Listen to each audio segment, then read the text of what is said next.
Galera, capítulo 83 de Kagurabachi, esse capítulo tá insano, tá? Finalmente descobrimos o objetivo, a origem, a função da Enten. E a Enten, ela foi criada pelo Rokuhira Kunishiji para de fato quebrar esses contratos vitalícios que amarram, prendem os pactuados com o passado. No entanto, tem alguns poréns, né? E um desses poréns é o Samura acreditar ou não nisso. Agora, vamos aqui a review do capítulo 83 de Kagurabachi, que eu vou contar tudo o que rolou no capítulo agora pra vocês. Se liga, rapaziada, na descrição tem mangá em promoção, redes sociais e muito mais. E lá no Discord, que vocês podem acessar aí na descrição, vocês podem ler o capítulo, tá? Que eu mando por lá. Se eu não mandar, vocês podem me marcar lá que eu encaminho se eu tiver o link de qualquer obra, beleza? Então, vamos começar porque nós voltamos aqui para uma conversa que rolou lá no capítulo 60, 23 capítulos atrás, onde o Chihiro pede para que o Shiba conte de fato a verdade, o que rolou, tá? E o Shiba ele começa a contar sobre o Kodoku pro Chihiro, o domínio da Shinushi pro Chihiro, tudo o que aconteceu na guerra de Seitei para o Chihiro. E no Manga Plus, a tradução PTBR fala 20 mil vidas perdidas, mas a tradução em inglês mantém 200 mil vidas perdidas, tá? Então eu acredito que 200 mil vidas perdidas seja de fato o número verdadeiro de vidas que o Kodoku meio que ceifou durante o seu despertar. O poder da Shinushi é exposto para o Chihiro. Só que uma coisa que o Shiba tem que tomar cuidado para deixar bem claro a situação é que, tipo assim, o Rokuhira, ele não omitiu isso do Chihiro para esconder de fato as coisas dele, mas porque o Chihiro ainda era muito pequeno e talvez ele não conseguiria meio que entender de fato a dimensão daquilo tudo. Por isso que o Rokuhira ele não quis contar para o Chihiro naquele momento. A questão é que não deu tempo para ele contar, afinal de contas ele morreu. Agora o Chihiro sabe, talvez o Chihiro entenda, por conta muito de como o Shiba está falando, que o pai dele ele não criou a Shinushi para de fato fazer isso. E sim, ele criou para vencer a guerra e venceu. Acontece que o Kensei, ele perdeu o controle. Então, o Rokuhira e até mesmo os pactuados e talvez até o Shiba, eles se sentem cúmplices de tudo o que aconteceu. A questão é que o Shiba, ele fala tipo assim, ó, se não fosse eles, seriam a gente. Então, as espadas no geral, elas nos salvaram. A questão é que esse além, que é o Kodoku, não estava planejado, tanto que haveria um acordo de paz. No entanto, o Kensei, ele perdeu o controle. E quando ele perde o controle, acontece tudo isso que aconteceu. E os portadores tiveram que fazer ali, vamos dizer assim, essa luta contra o Kensei, ocultar tudo isso e meio que sair como herói. O próprio Kensei é tido como herói para meio que não ter um desequilíbrio político dentro dos países, ok? Mas o Shiba, ele conta de fato como tudo aconteceu e eu achei o tom e a maneira com que o Shiba contou bem legal, porque o Chihiro ele não fica decepcionado com o pai dele. E o Shiba ele fala, olha Chihiro, seu pai criou espadas e espadas são instrumentos de guerra, mas é o seguinte, ou era eles ou era a gente. Então a gente tinha que fazer essa escolha e por isso que aconteceu. Mas esse plus não era pra acontecer, tá? O Chihiro ele fica, vamos dizer assim, mais tranquilo em relação a isso, mas de fato é uma história, é algo muito pesado e o Chihiro talvez ele sente que o pai dele, agora principalmente com o Shiba contando, estava sofrendo bastante, porque é a criação dele, é sangue nas mãos dele. E o Rokuhira, pela personalidade que a gente viu dele, no começo a gente entende que o Rokuhira talvez no fundo ele não fica feliz com tudo isso. Agora nós mudamos um pouco a cena e vamos na luta contra o Samura, Chihiro versus Samura.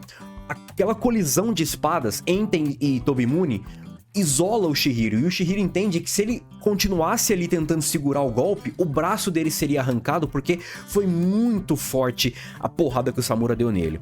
O Chihiro ele precisava ter meio que sido lançado, porque senão ele perderia o braço.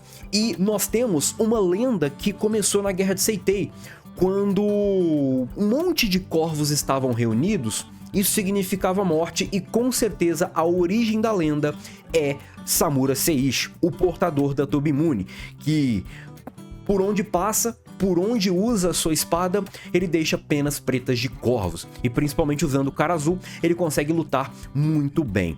E o Samura ele pergunta pro Chihiro o que ele quer mostrar, né? O que ele quer falar com o Chihiro. Afinal de contas, aparentemente o Chihiro já sabe tudo. Então, segundo o Samura, na visão do Samura, deveria ser fácil ele entender essa situação. No entanto, o Samura talvez ele não sabia disso também, da sétima espada. Uma forma de impedir o Kodoku que envolve ninguém se sacrificar nessa forma. Ele vai usar a Enten para destruir a Shinoshi.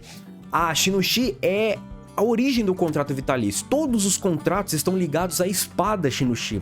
Se você destruir a espada Shinoshi, você vai destruir todos os contratos vitalícios, ou pelo menos todos os contratos vitalícios daquela maneira. Destruindo a Shinoshi, você vai destruir o Kodoku, você vai destruir os contratos vitalícios e os portadores vão ficar salvos. Não significa que eles não vão conseguir realizar outros contratos com a espada, mas talvez sejam contratos mais individuais, sejam contratos exclusivos de tal situação, porque o próprio Samura, ele não mata o Uruha a ponto de deixar ele morto de verdade, ele só usa o poder para meio que tirar esse contrato. Então, tirando o contrato, você salva os pactuados, mas menos o Samura. Tem essa questão. A ideia desse plano é salvar sim a terra do Kodoku, mas é também salvar Seishi Samura, que com esse plano que ele tá criando, ele vai acabar meio que indo de vala, porque ele vai matar o Kensei, só que vai meio que tirar os contratos antes dos demais portadores, menos o contrato dele. E a ideia é que ninguém precisa ser sacrificado usando a Enten. A questão é que o Samura não acredita nisso. Por quê? Porque os pactuados e até mesmo o Rokuhira já tentaram destruir a Shinoshi e não conseguiram. E agora o Samura ele vem falar dessa parada da Kuregumo, que foi destruída pelo Chihiro. E o Samura ele cita a força da espada é equivalente à força talvez do portador. Então, pro Chihiro ter feito isso, o antigo portador, que era o Sojo, ele era um portador bem meia boca. Só que na verdade não era bem isso, né? Além disso, teve o Misaka antes do Sojo. Não sei se isso acaba impactando, mas de qualquer forma o Sojo ele não tinha de fato um controle na Kuregumo. Mas vilãozinho de segunda categoria, o Samura pegou pesado. Mas de qualquer forma, o Samura tem um ponto, afinal de contas, eles já tentaram, pessoas muito poderosas, inclusive o criador da espada, tentou destruir a Shinoshi e não conseguiu. Só que aqui eu fico me questionando, tá, o Samura ele entende toda essa questão das espadas, então ele não se questionou por que o Rokuhira ainda criou uma sétima com todos esses BOs aí das 6 primeiras? O Samura não tá meio que ligando os pontinhos? E por que o Shiba não vai lá falar com o Samura, irmão? Por que o Chihiro tem que ir lá falar com o Samura? Pô, bota alguém. Pica, né? Bota alguém do mesmo tamanho do Samura pra falar com ele, né? E aí, Samura, ó, calma aí. Você não acredita no moleque, mas eu tô aqui pra te falar, ó. Tudo que o moleque tá te contando é verdade porque, né? Eu conversei com o Rokuhira e tudo mais.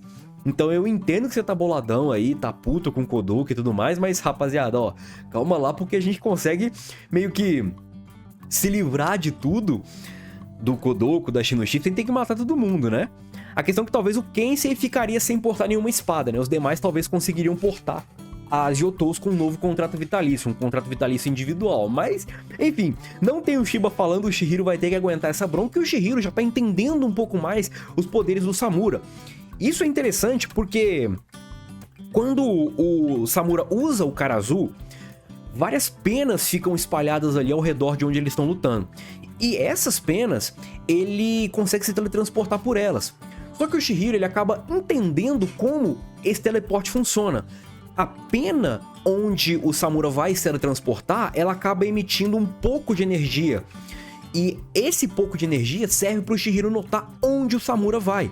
E certamente, quando o Chihiro entende isso e o Samura acaba entendendo isso, o Samura ele vai ainda além, porque ele não teleporta para a pena, ele teleporta apenas a espada. E quando o Chihiro entende isso, o Samura volta a espada para a mão dele, porque ele usa meio que as penas para teletransportar apenas a espada. Então ele acaba baitando o Chihiro e o Chihiro acaba meio que se dando muito mal. Ele não consegue tancar um ataque dividido entre as espadas dele com o Samura. Então ele precisa ceder, porque caso contrário o Samura parte ele no meio. E agora nós temos o Chihiro desarmado e, vamos dizer assim, parcialmente derrotado. E quando o Chihiro tá ali meio que caindo no lago onde o Samura jogou ele, ele começa a lembrar um pouco mais do que o Shiba contou sobre a Entei.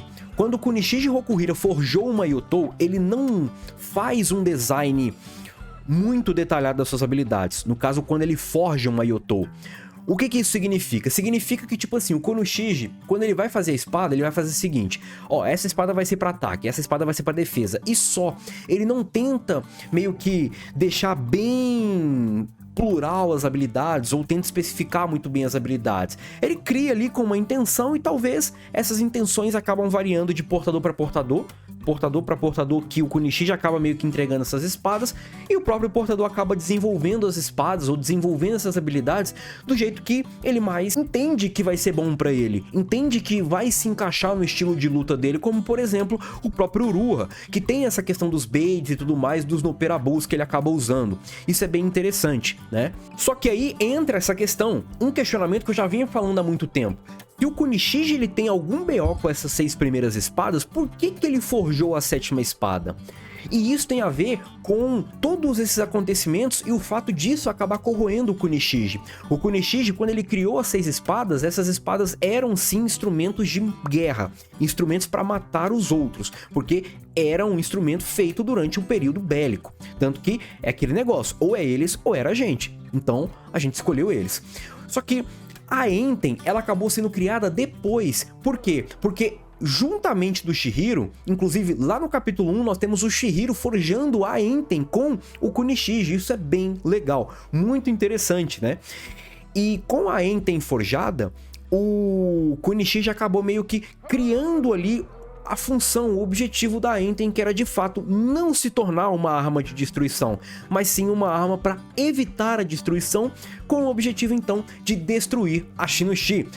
O domínio da Entei talvez seja destruir a Shinoshi, mas certamente o Chihiro pode acabar aprimorando isso. E o próprio Shiba, ele acaba falando que pós-guerra, o Kunishiji tentou destruir as Yotous, só que ele não conseguiu, porque é de um material muito avançado, é de uma produção muito cabulosa, e tem a ver ali também com os Datensegs e tudo mais, então o Kunishiji não conseguiu. Tudo isso acabava corroendo ele, tudo isso acabava consumindo a alma dele, afinal de contas 200 mil pessoas acabaram morrendo por conta de uma das suas criações. E isso certamente não deixa o Kunishiji feliz. Só que graças ao Chihiro, graças ao nascimento do filho e tudo mais, nós temos o Kunishiji conseguindo entender talvez um novo objetivo que talvez se assemelha muito ao que Samura quer fazer: lidar com o passado e conectar ao futuro, lidar com o passado e proteger, blindar o futuro. Só que o Kunishiji ele quer fazer de um jeito e o Samura quer fazer do outro. Qual que é o jeito do Samura? Matar o Kensei e proteger os demais portadores, e ele vai junto, só que aí protege a filha dele. O Kunishiji, ele não quer isso. O que ele quer? Ele quer fazer com que o filho dele, uma pessoa que ele confia e entende os valores do filho dele, porte uma das espadas que tem como objetivo o quê? O objetivo de destruir a espada mais forte, destruir a criação mais primorosa do Kunishiji. E agora, nós temos o Chihiro conseguindo teletransportar a Entei para a mão dele, mais ou menos com o que o Samura fez usando as penas. Só que ele usa um peixinho que tá ali, e o peixinho acaba se tornando a espada, e o Chihiro fala que com esta Entei eu vou quebrar, eu vou destruir a Shinoshi. Agora resta saber se o Samura vai de fato acreditar, ou se vai precisar de mais alguém para ajudar o Samura a cair na real, que tem sim uma possibilidade além dessa possibilidade que ele acha que é a única, que é sair matando todo mundo aí e foda-se. Enfim, é um aliado e tanto trazer o Samura de volta, né? Principalmente agora que o Uruha tá vivo. Então seriam 3 pactuados aí a favor do Kamunabi contra o Hishaku, né? Uruha, ainda sem a Kumeyuri, mas ainda assim é um herói de guerra, Samura e até mesmo Chihiro, que é muito poderoso, além de ter as camaradas aí, né? A Yuki, que tem o Inkutsu, o Hakuri, que tem o Aizu e também a Dispensa, que é muito poderoso. Então, enfim, tem um time muito forte aí para lutar contra o Hishaku, e com certeza os magos do Hishaku serão muito poderosos. Agora resta saber, né? E o traidor? Azami, esses camaradas aí, o que eles vão aprontar? Tamo junto? Rapaziada, comenta o que vocês acharam, surpreendente ou não, era de se esperado? Mais ou menos, né? Eu tinha minhas ideias ali que a Enten tinha um propósito de neutralizar as outras espadas, mas não desse ponto. Belezinha? Galerinha, tamo junto e é nóis. Fui!